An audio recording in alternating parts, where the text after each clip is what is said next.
Salam saudara, mari kita satukan hati untuk terima berkat firman Tuhan datang melawat hidup kita hari ini. Bapa Surgawi, kami merendahkan diri di hadapan-Mu, dan kami buka hidup kami untuk firman-Mu datang menjamah kami. Hiburkan setiap kami, kuatkan dan teguhkanlah kami ya Tuhan, lewat firman kebenaran yang adalah kehidupan bagi semua kami.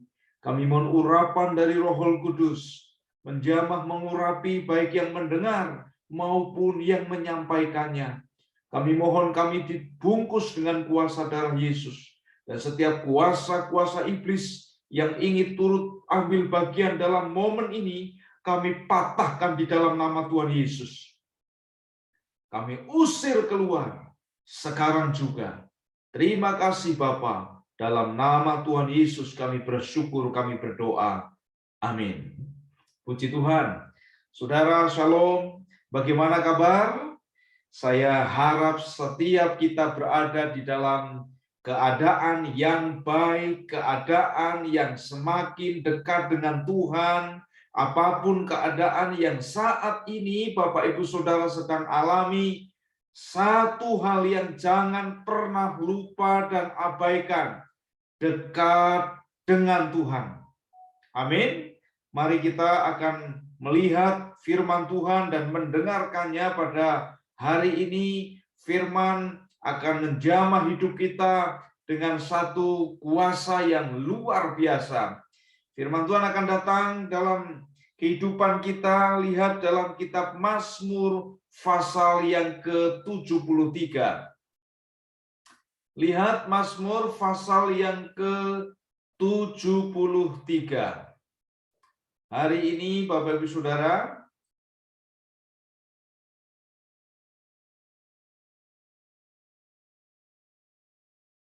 kita akan bersama-sama mendengar firman Tuhan dengan judul Pergumulan dan Pengharapan. Apakah saudara sedang bergumul saat ini? Haleluya. Kedua hal ini selalu dekat dalam kehidupan kita sebagai orang percaya, yaitu pergumulan satu sisi, pengharapan satu sisi. Jangan pernah saya dan saudara masuk dalam pergumulan tanpa memiliki pengharapan. Ketika saya dan saudara bergumul, berjuang dalam kehidupan saya dan saudara, dalam iman kita, kesetiaan kita, pengiringan kita kepada Tuhan, harus di dalamnya berpengharapan di dalam Tuhan. Amin. Nah, mari kita akan lihat apa itu pergumulan. Benarkah saya dan saudara saat ini sedang di dalam pergumulan? Atau justru sebaliknya, bahwa saya dan saudara sedang tidak berada dalam pergumulan? Lihat, mari kita bersama. Apa itu pergumulan? Pergumulan itu secara harafiah artinya pergulatan atau bergulat untuk mempertahankan diri maupun untuk mengalahkan lawan. Nah, kata ini Bapak Ibu Saudara adalah kosakata yang sering kali disebutkan oleh orang-orang Kristen. Dan kata ini adalah kosakata orang Kristen untuk menyebut masalah dalam hidupnya. Sementara bagi orang pada umumnya, biasanya mereka memakai kata masalah gitu saja. Jadi ketika orang pada umumnya dalam hidupnya mengalami kesulitan, mereka menyebutkan saya sedang ada masalah. Tapi beda kalau orang Kristen. Orang Kristen biasanya apa kabar? Kalau dia sedang berada dalam masalah, biasanya dia berkata, wah Pak, saya sedang ada dalam pergumulan. Wah Pak, saat ini saya sedang menghadapi pergumulan. Bapak Ibu Saudara, apakah benar saya dan saudara itu sedang bergumul? Apakah benar saya dan saudara sedang dalam pergumulan? Karena arti sesungguhnya pergumulan itu bagi orang percaya adalah ketika menghadapi masalah, kita mencari kehendak Tuhan, dan melibatkan Tuhan dalam masalah tersebut. Sekali lagi, arti sesungguhnya dari pergumulan orang percaya adalah ketika saudara dan saya menghadapi masalah, kita mencari kehendak Tuhan dan melibatkan Tuhan dalam masalah kita. Jika tidak demikian, maka bukan pergumulan, tapi masalah. Nah, makanya pergumulan di dalam bahasa Latin itu disebutkan coram Deo, yang artinya di hadapan Tuhan. Pertanyaannya sekarang, apakah ketika saat ini saudara sedang menghadapi masalah, saudara juga sedang mencari kehendak Tuhan di dalam masalah itu? Bagaimana menghadapi masalah, bagaimana solusi masalah, bagaimana saya dan saudara menang dalam masalah ini, saudara berdoa kepada Tuhan, saudara dan saya mencari kehendak Tuhan. Kalau dalam hidup kita tidak melibatkan Tuhan, tidak berdoa, tidak mohon campur tangan Tuhan dalam kehidupan saya dan saudara ketika menghadapi masalah, maka itu bukan pergumulan, tapi masalah.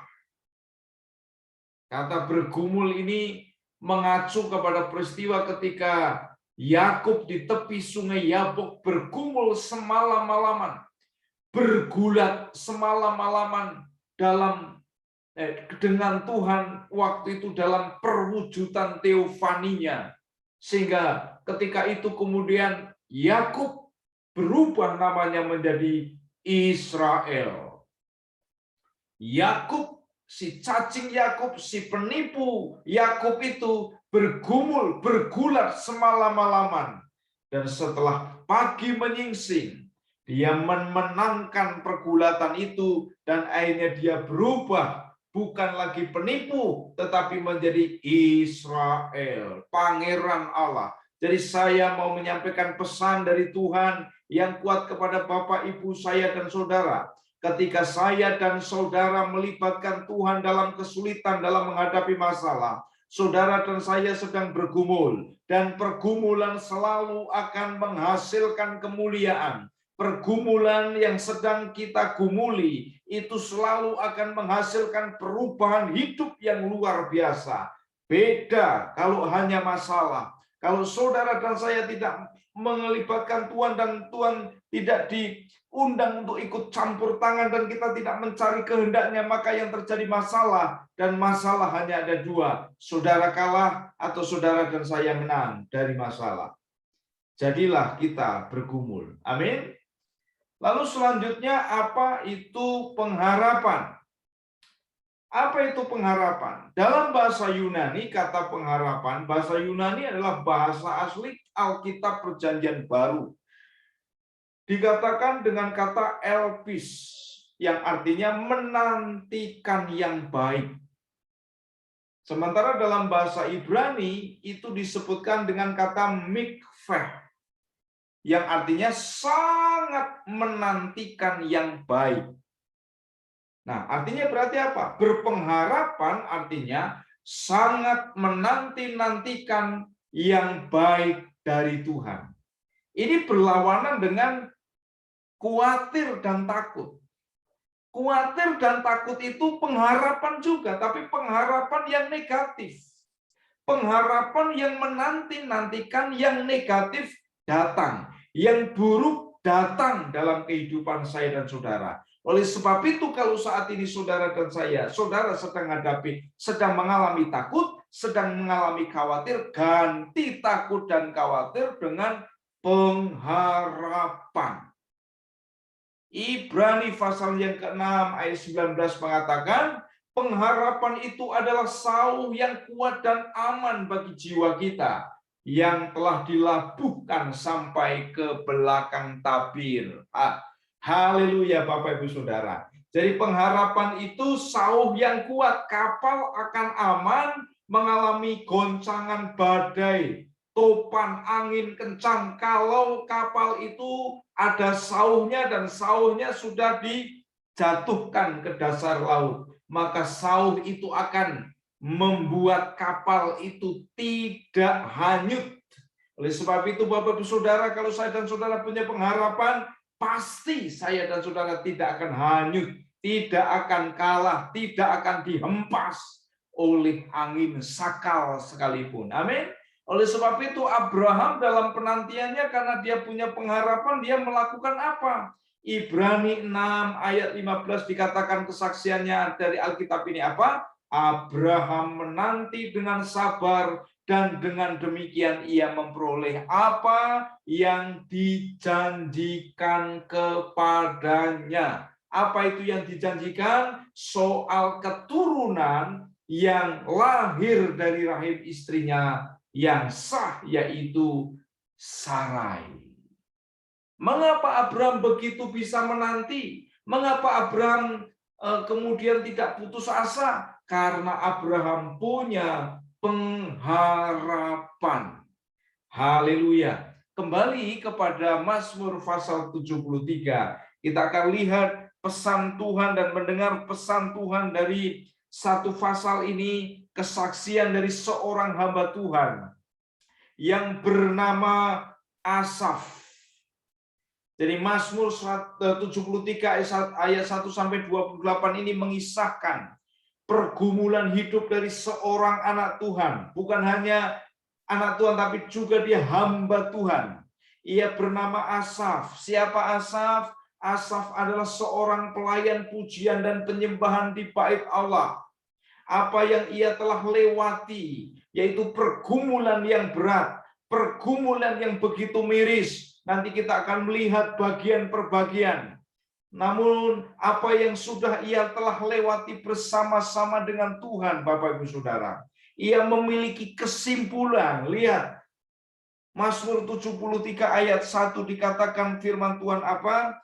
Mazmur Asaf, sesungguhnya Allah itu baik bagi mereka yang tulus hatinya, bagi mereka yang bersih hatinya. Asaf setelah melewati pergumulan-pergumulan dalam kehidupannya, dia memperoleh satu kesimpulan bagi hidupnya yang kemudian diajarkan kepada anak cucu dan termasuk kepada kita saat ini, bahwa Allah itu baik.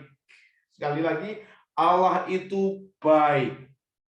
Nah, kalau kita bandingkan dengan apa yang dialami Daud, Daud juga memiliki kesimpulan tentang siapa Tuhan, siapa Allah setelah dia melewati berbagai macam hal, sulit, gembira, susah, senang dalam kehidupannya, dalam limpah, dalam pas-pasan. Mazmur 23, dia simpulkan siapa Tuhan. Itu di ayat yang pertama dia katakan apa?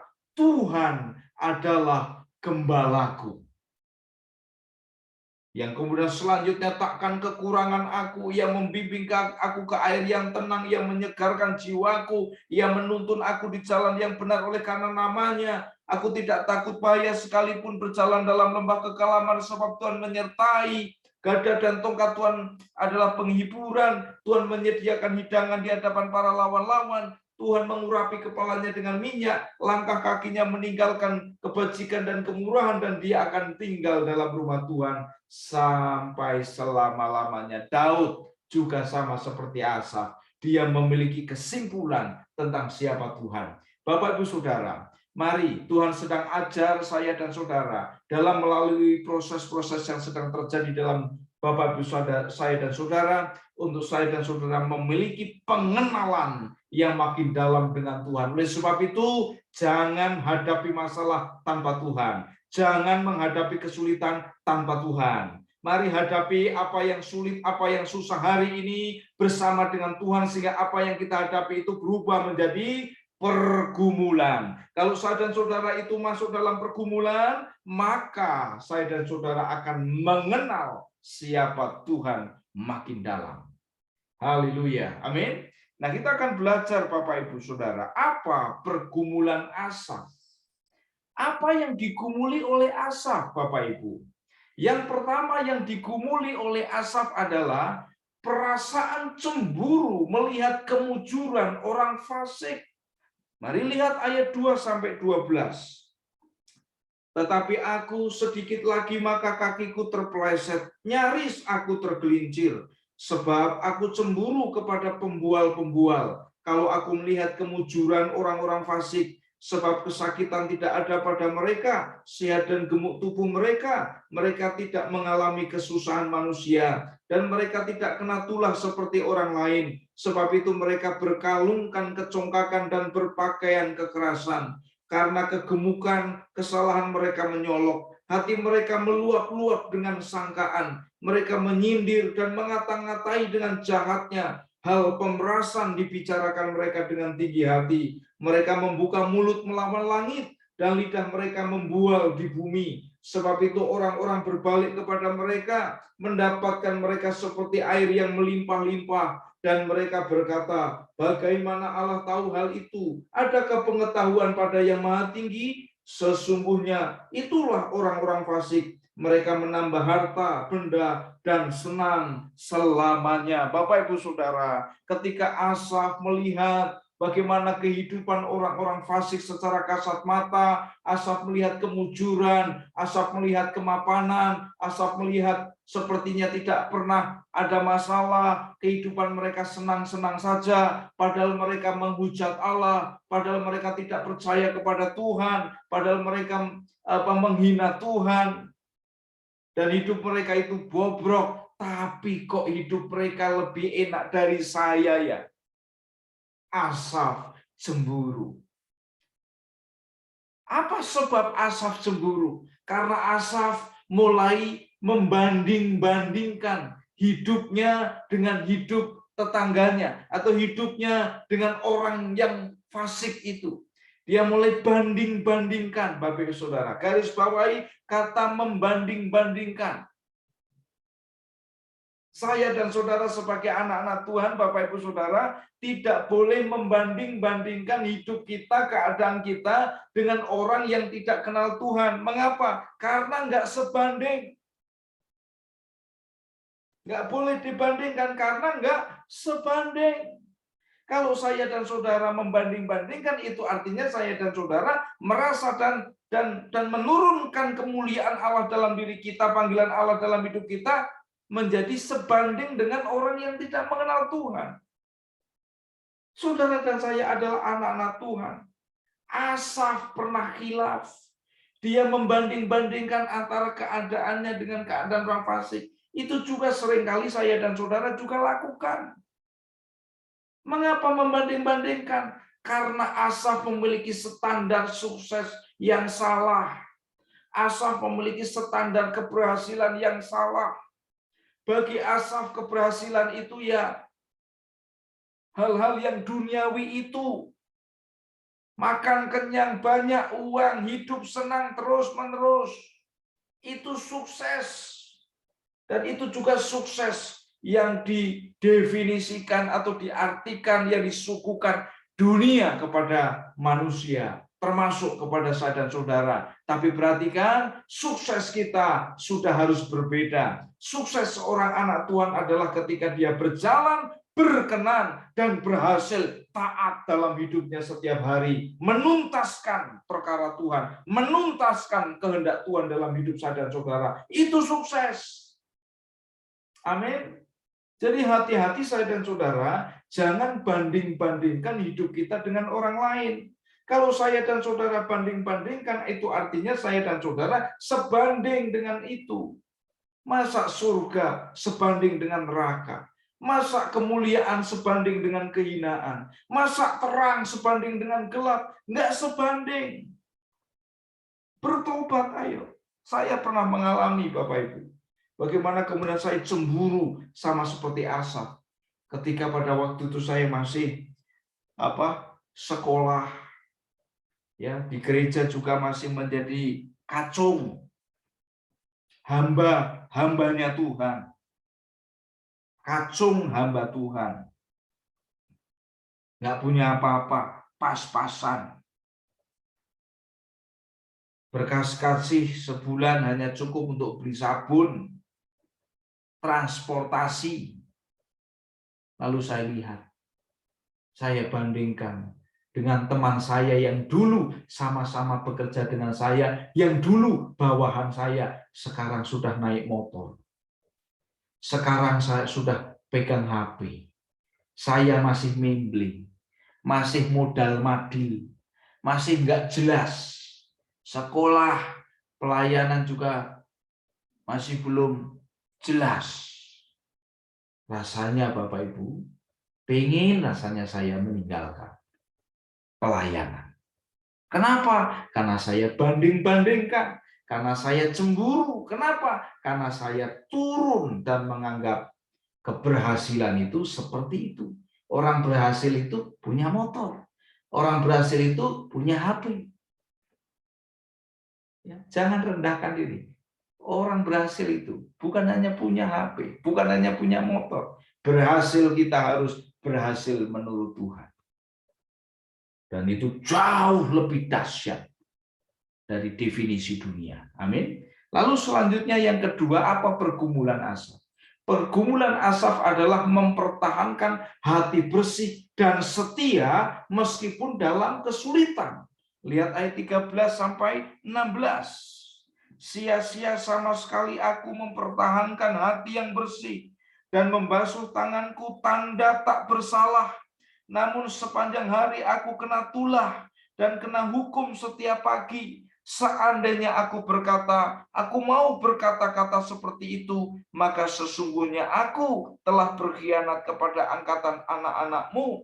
Tetapi ketika aku bermaksud untuk mengetahuinya, hal itu menjadi kesulitan di mataku. Bapak Ibu, Asaf bergumul, bergulat dengan bagaimana ia mempertahankan hati yang bersih, dan dia tetap setia meskipun sulit, setia meskipun dia sengsara, setia meskipun banyak masalah. Ya, Bapak Ibu Saudara, sementara Bapak Ibu dia lihat orang fasik yang tidak kenal Tuhan, kok enak. Maka dia sempat berkata batin dalam batinnya, kalau gitu sia-sia aku hidup benar, sia-sia aku ibadah, sia-sia aku pelayanan, sia-sia aku setia. Hei, tidak sia-sia. Jangan mau dibohongi dengan perasaan, jangan mau dibohongi dengan kata-kata orang yang tidak kenal Tuhan. Tidak pernah sia-sia. Orang yang mempertahankan hati nurani bersih meskipun dia sulit. Meskipun di tengah-tengah kekotoran dunia, tapi kita berjuang untuk mempertahankan hati nurani yang bersih. Meskipun banyak orang sedang tidak setia, tetapi kita tetap setia. Sekalipun ada anggota keluarga kita yang tidak setia, kita memilih setia. Kita karena setia diejek, karena setia kemudian kita diejek-ejek. Kemudian orang mungkin berkata, tuh apa buktinya? Kamu setia juga begitu-begitu saja. Jangan dengarkan. Amin. Asaf sudah menjadi teladan kita. Dia sudah melewati perasaan itu. Dia sudah pernah mengalami perasaan itu. Dia bergulat, berjuang mempertahankan hati bersih dan tetap setia meskipun dalam kesulitan. Bapak Ibu Saudara, kalau kita itu setia di dalam kesulitan, itu mantap. Luar biasa. Tapi kadang-kadang yang berat, yang kita rasa berat adalah kita orang setia, tapi susah. Sudah setia, tapi susah. Itu berat. Pernah mengalami itu? Pernah merasakan itu? Bapak Ibu Saudara, firman Tuhan mau ajak kita jangan menyerah. Saya mau cerita ada satu kesaksian. Seorang imam, Abuna Elia Sakur namanya. Dia seorang hamba Tuhan, seorang imam dari gereja Melkiah Timur Tengah, gereja Arab. Dia seorang warga Arab, tinggal di Palestina. Dan apa yang terjadi Bapak Ibu Saudara? Dia mengalami penganiayaan yang brutal dan penjarahan yang brutal. Ya, kebun anggurnya, rumahnya dirobohkan, dirusak, dibakar. Ladang-ladangnya dihancurkan oleh orang-orang Israel karena dia Arab tapi Kristen. Ya. Lalu dia sampai menjadi seorang yang yatim piatu. Tinggal di tengah-tengah orang Arab, dia dihina karena dia Kristen. Tinggal di tengah-tengah orang-orang Israel, dia dibenci dan dihina karena dia Arab. maju kena, mundur kena. Orang tuanya dianiaya sampai mati. Dan akhirnya dia menjadi seorang yatim piatu. Hingga suatu hari kemudian dia itu ada di rumah Tuhan, kemudian ada di sebuah gereja, kemudian dia diambil oleh seorang rabiah, yaitu seorang ulama Kristen perempuan yang kemudian mengangkat dia menjadi anaknya. Dan kemudian setelah dia menjadi dewasa, dia kemudian menyerahkan diri untuk hidup menjadi hamba Tuhan. Bapak Ibu Saudara, ketika dia berjalan di bukit bahagia, ketika Yesus itu menyampaikan khotbah di bukit bahagia itu, dia terngiang-ngiang ajaran Tuhan Yesus. Berbahagialah orang yang dianiaya oleh karena namaku, karena dialah yang punya kerajaan surga. Haleluya. Berbahagialah orang yang miskin di hadapan Allah, karena dia akan mendapatkan kemurahan Tuhan. Mengiang-iang ajaran Tuhan itu. Lalu apa yang terjadi Bapak Ibu Saudara? Hingga suatu kali ketika dia, Bapak Ibu sudah menikah, sudah dewasa dan sudah menikah, dia akan menerima kunjungan orang. Kunjungan orang keluarga dari Israel.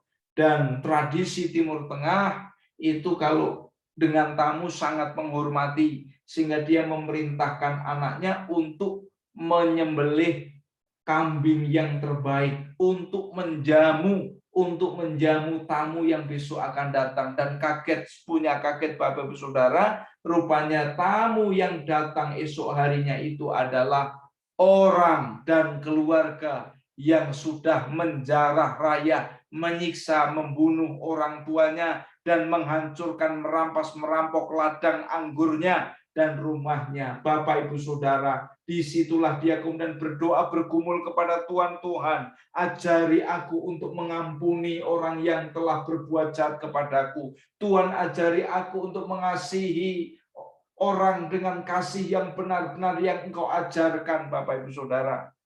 Wow, luar biasa. Dia setia. Dan sekarang dia sudah dimuliakan luar biasa oleh Tuhan. Menjadi imam yang berpengaruh dan banyak sekali murid-muridnya. Bapak Ibu Saudara, apa? Dia tetap bertahan. Dia setia untuk memegang firman Tuhan, untuk mengampuni walaupun sulit. Dia tetap pegang, lebih taat kepada Tuhan daripada perasaannya. Luar biasa. Dan Asaf, Bapak Ibu Saudara, mengalami pergumulan itu. Nah, sekarang mengapa Asaf bisa memiliki pengharapan? Bagaimana Asaf memiliki pengharapan? Yang pertama, lihat ayat 18 dan ayat yang sampai ayat yang ke-20.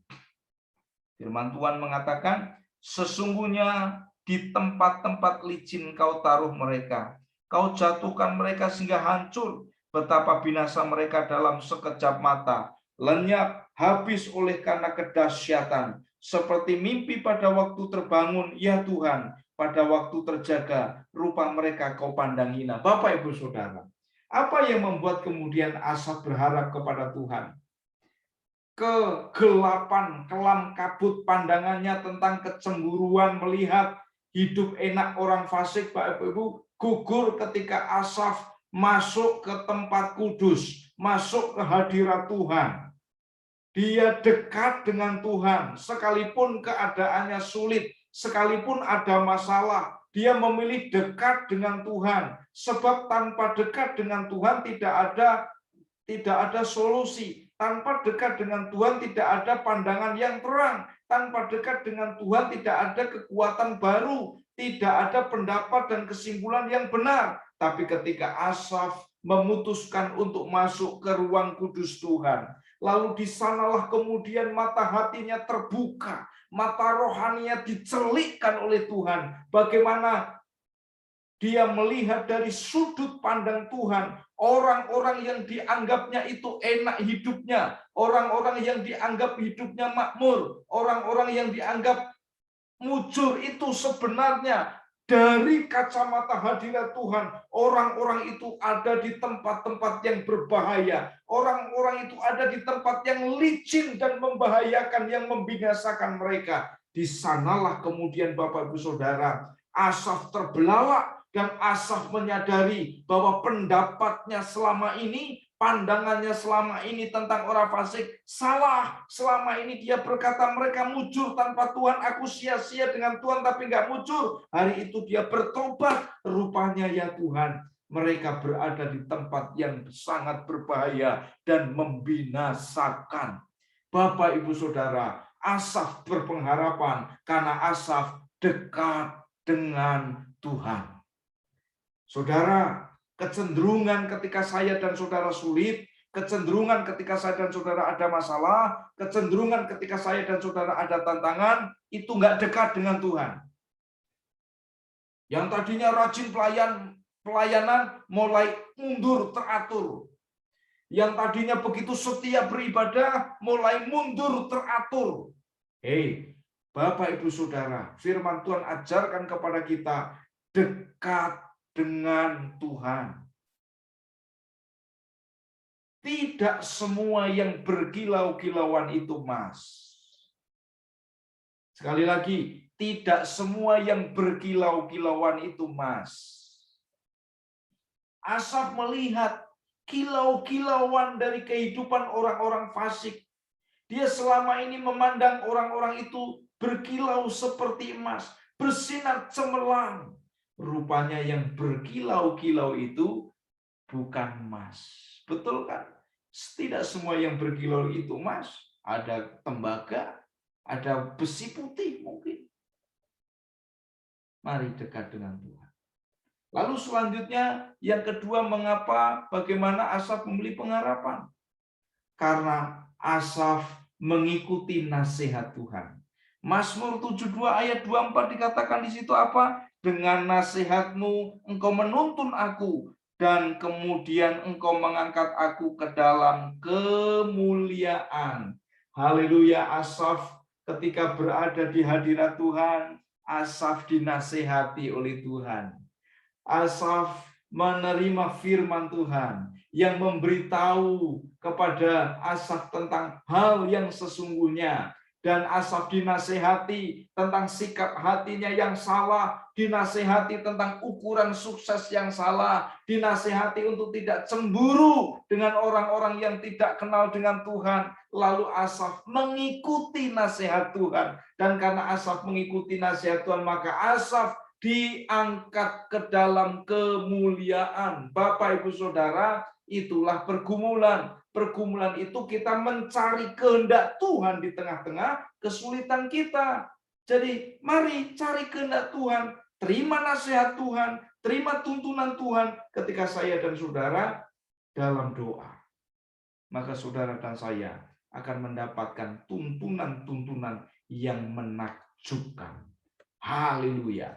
Lalu selanjutnya yang ketiga, memandang Tuhan yang adil.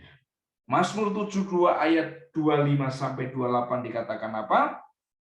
Siapa gerangan ada padaku di surga selain engkau? Selain engkau tidak ada yang kuingini di bumi. Sekalipun dagingku dan hatiku habis lenyap, gunung batu dan bagianku tetaplah Allah selama-lamanya. Sebab sesungguhnya siapa yang jauh daripadamu akan binasa. Kau binasakan semua orang yang berzina dengan meninggalkan engkau. Tetapi aku suka dekat pada Allah. Aku menaruh tempat pelindunganku pada Tuhan Allah, supaya dapat menceritakan segala pekerjaannya. Haleluya, puji Tuhan. Saudaraku, mengapa Asaf punya pengharapan? Bagaimana Asaf bisa memiliki pengharapan? Karena Asaf memandang Tuhan yang adil, memandang keadilan Tuhan, atau dalam bahasa Jawanya dia tahu, dia memandang, dia yakin Gusti mboten sare. Tuhan itu tidak tidur. Sekalipun hari ini saya dan saudara berada di lubang yang kecil, tidak ada orang yang mengenalnya, tapi kita setia, kita dekat dengan Tuhan. Apapun yang dipercayakan Tuhan kepada kita dikerjakan dengan benar dan baik, maka Tuhan melihat di posisi kita. Tuhan tidak tidur, Gusti mboten sare. Tuhan akan mengangkat saya dan saudara, sebab Dia itu adil adanya. Dia tahu kesusahan kita dan Dia tahu membalas apa yang hilang dari hidup kita karena kita setia. Dan Dia tahu mengganti apa yang hilang, mengganti apa yang mungkin secara manusia kita rugi dari kesetiaan kita, dari kebenaran yang kita pegang, dari ketaatan kita, dari kedekatan kita dengan Tuhan. Asaf sampai memilih apa, Bapak Saudara? Aku suka dekat dengan Tuhan. Dan di sanalah kemudian Asaf menemukan sukses sejati. Orang berhasil itu seperti apa? Orang berhasil itu seperti apa? Orang bahagia itu seperti apa? Orang yang mujur itu seperti apa? Asaf kemudian menemukan kemujuran yang benar, yaitu apa? Dikatakan, sekalipun dagingku dan hatiku habis lenyap, gunung batuku dan bagianku tetaplah Allah selama-lamanya. Bagianku tetaplah Allah selama-lamanya. Ini mujur sejati. Punya Allah, punya segalanya. Punya Tuhan, punya apa-apa. Punya Tuhan, punya apapun. Haleluya, puji Tuhan. Amin, Bapak Ibu Saudara. Dan pada akhirnya apa yang terjadi dari apa yang dilewati oleh Asaf ini. Asaf pada tahap permulaan, tahap-tahap pergumulan awal, dia depresi berat. Tetapi dia lewati itu bersama dengan Tuhan, sehingga Asaf orang yang depresi ini menjadi Asaf yang kemudian menjadi saksi. Saksi kepada generasinya, dan saksi bagi kita dan seterusnya selama dunia ini belum lenyap. Apa yang dialami Asaf menjadi kesaksian bahwa Allah itu hidup. Bapak Ibu Saudara, mungkin saudara sedang ada alami kesulitan, maka ketika kita bergumul dekat dengan Tuhan, ikuti nasihat Tuhan, pandang Tuhan yang adil, maka saya dan saudara kesulitan-kesulitan yang sudah kita lewati akan menjadi kesaksian hidup dan memberkati orang-orang yang ada di sekitar kita, memberkati orang-orang yang saat ini sedang membutuhkan pencerahan, memberkati orang-orang yang saat ini sedang dalam kesusahan, karena kita sudah melewatinya. Jadilah penghiburan bagi mereka, jadilah berkat untuk menemani mereka, supaya mereka merasakan jamahan Tuhan melalui hidup saya dan saudara. Haleluya, Bapak Ibu Saudara, puji Tuhan, demikianlah firman Tuhan pada hari ini, pergumulan dan pengharapan. Dan sekali lagi saya akan baca ayat yang pertama dari Mazmur 73 ini. Sesungguhnya Allah itu baik bagi mereka yang tulus hatinya, bagi mereka yang bersih hatinya. Dia baik, Yesus baik, Dia akan tetap baik, dan Dia akan selalu baik. Kitab Ibrani mengatakan kepada saya dan saudara, Yesus Kristus tetap sama, dulu, sekarang, sampai selama-lamanya. Dulu baik, sekarang baik, esok baik, dan seterusnya tetap baik. Haleluya, puji Tuhan. Amin, puji Tuhan. Puji Tuhan, haleluya. Saudara diberkati, amin, haleluya. Mari kita akan berdoa bersyukur kepada Tuhan. Tuhan Yesus, firman-Mu sudah Hamba sampaikan, dan kami minta Roh Kudus menjamah setiap yang mendengarkannya dimanapun mereka sedang berada. Jamahan, lawatan, kekuatan Roh Tuhan menguatkan, meneguhkan, lutut yang goyah dikuatkan, lutut yang terpelecok disembuhkan di dalam nama Tuhan Yesus. Segala tipu muslihat, kata-kata penipuan dari iblis yang ditujukan kepada kami saat dalam kesulitan, kami patahkan, kami hadik dalam nama Tuhan Yesus. Terima kasih Bapa, berkati setiap anak-anak-Mu yang Kau kasih ini dalam nama Tuhan Yesus. Haleluya, haleluya, amin. Puji Tuhan, Tuhan memberkati. Gusti Allah memberkahi. Amin, amin, amin.